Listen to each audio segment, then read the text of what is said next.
Roots and Hope by Kate Sarah. Was this the end, or just another beginning? There was once again a man and a woman, the last human pair on earth. Adam was his name. As for the woman, she owned no name. The years of isolation removed her name and identity, for Adam, who was used to her company, had no reason to call her by her name. He called her his wife. Mankind has always given names to every object, living and non-living, to give it meaning and purpose.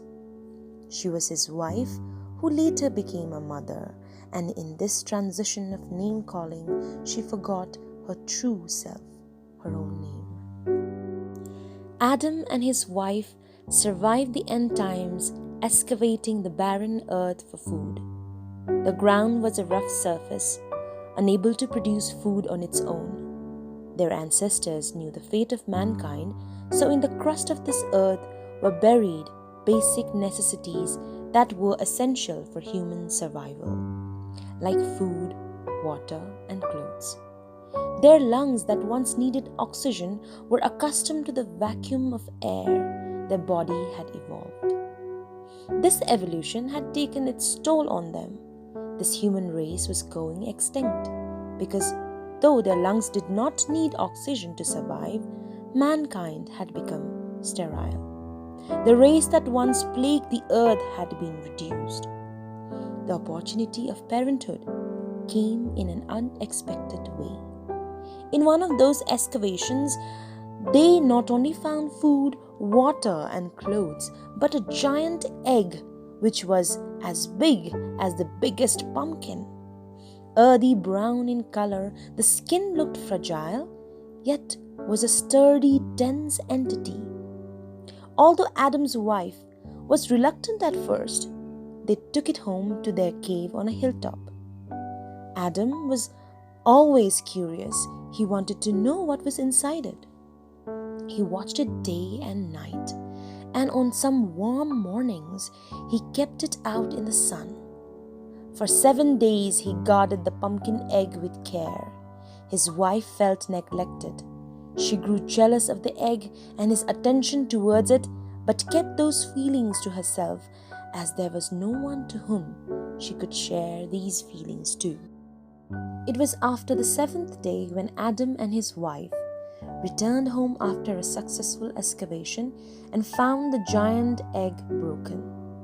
An ugly-looking creature came crawling towards them on the floor. The creature looked like a monstrous baby because it had a strange anomaly. The child's skin was covered with innumerable tiny threads.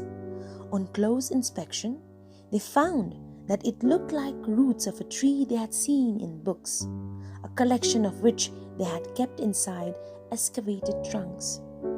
His wife wanted to name the child Pumpkin, but Adam insisted to call it Roots, giving the child only a syllable. Adam was disappointed. His wife, being a woman and naturally inclined towards a motherly instinct, took an active role as a nurturer. Roots' genitals were not revealed well. Months later, when all the roots peeled off the baby's skin, they discovered that Roots was indeed a boy. Now he looked more like a human child. He looked more human now, without the strings attached to his body. But Adam was deeply disappointed. His wife, on the other hand, adored the child. Her newfound affection deeply disturbed him. They knew nothing about child rearing. There was no book to guide them, and no other human who had the experience they both lacked. They tried to feed him canned food, which the child refused to eat. Recollecting from the childhood memories, the wife fed bottled milk to the baby, which she had found in her old trunk. The child made them aware of their sterility. As the years passed by, the wife grew fonder of the baby. She began to talk to him even when the conversation was one-sided. She tried to teach him her language, but the child could not make a sound. Adam did not like this new company. He disliked roots. He grew jealous of his wife's new-found affection. He kept this to himself, as he did with his other thoughts. Years passed, and the child grew into a man like Adam, but he could not speak the language Adam and his wife so stingily used.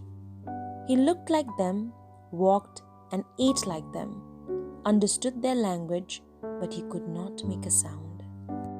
He became as tall as Adam and even stronger than him. He learned their ways of life, excavation during the day, and when the sun died, they shut the cave's mouth. The sandstorm at night was worse. One morning, the wife did not wake up. And when the men realized that she was no more, her body had already started decaying on her bed. They put her into a trunk and buried her in the ground inside the cave and put a stone to mark her tomb. Adam shed a few tears. It was the first time he felt the need to cry because paroxysm hit him hard. Pain seeped out of his body. Roots was confused by this new emotion that ached inside his heart.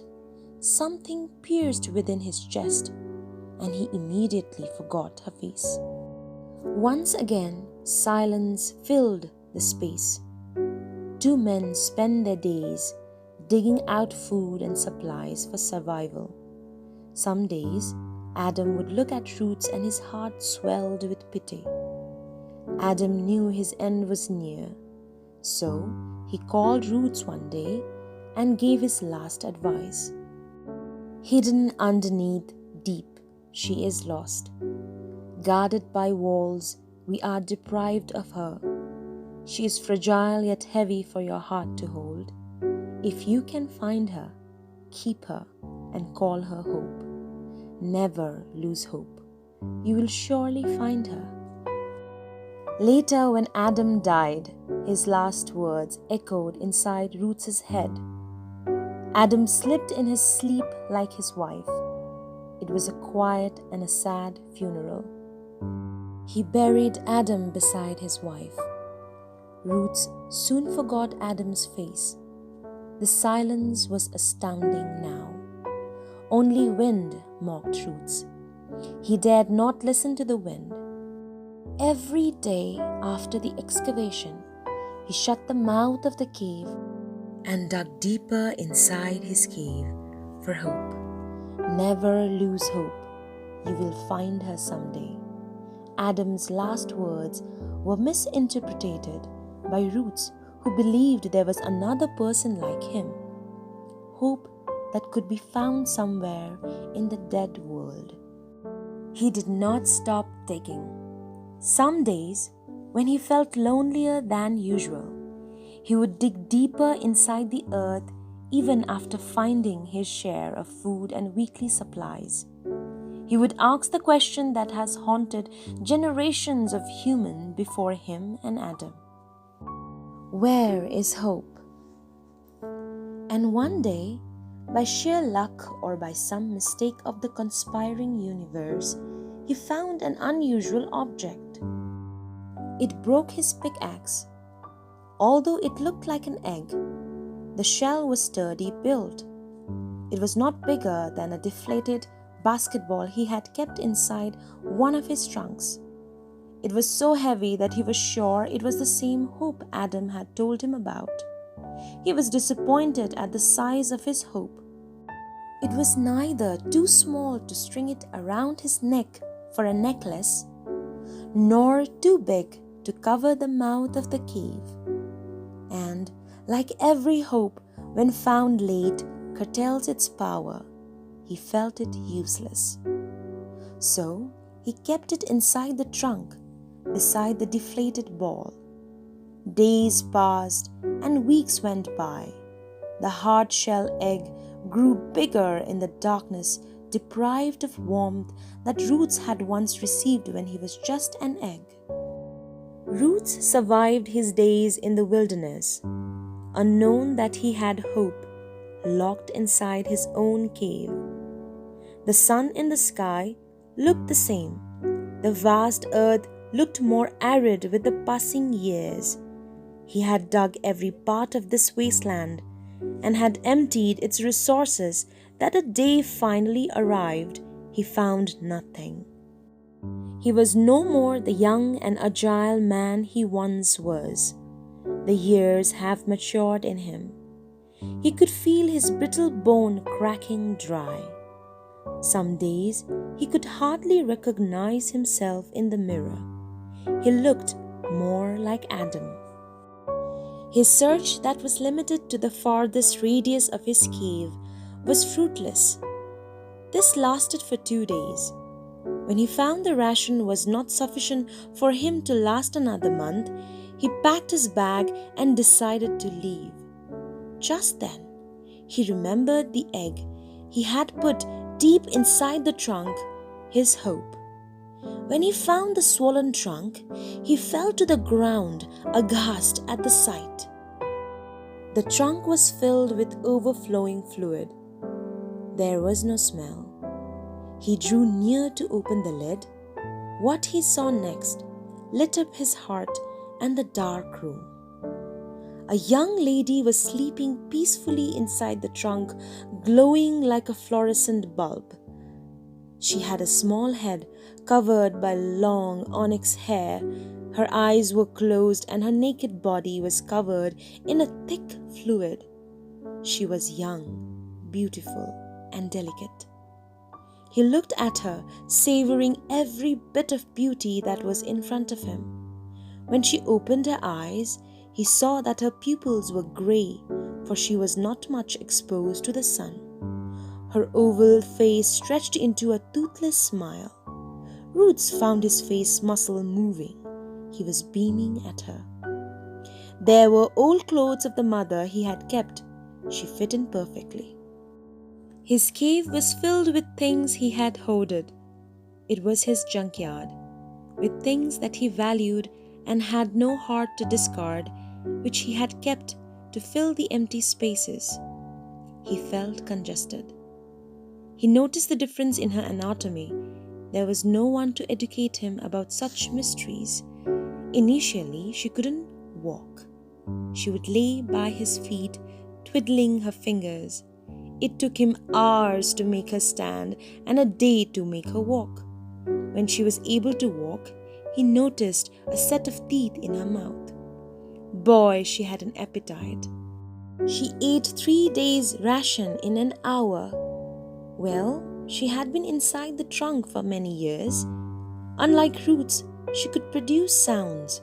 Munching on her canned food, she grunted. But she knew no words or language as such. Roots found her to be the most beautiful thing he had ever found. He thought she couldn't be just hope. She was a treasure. Watching her replaced his morose days with joy. His brittle old bones felt renewed, and he walked longer lengths. He began to dig deeper to find supplies.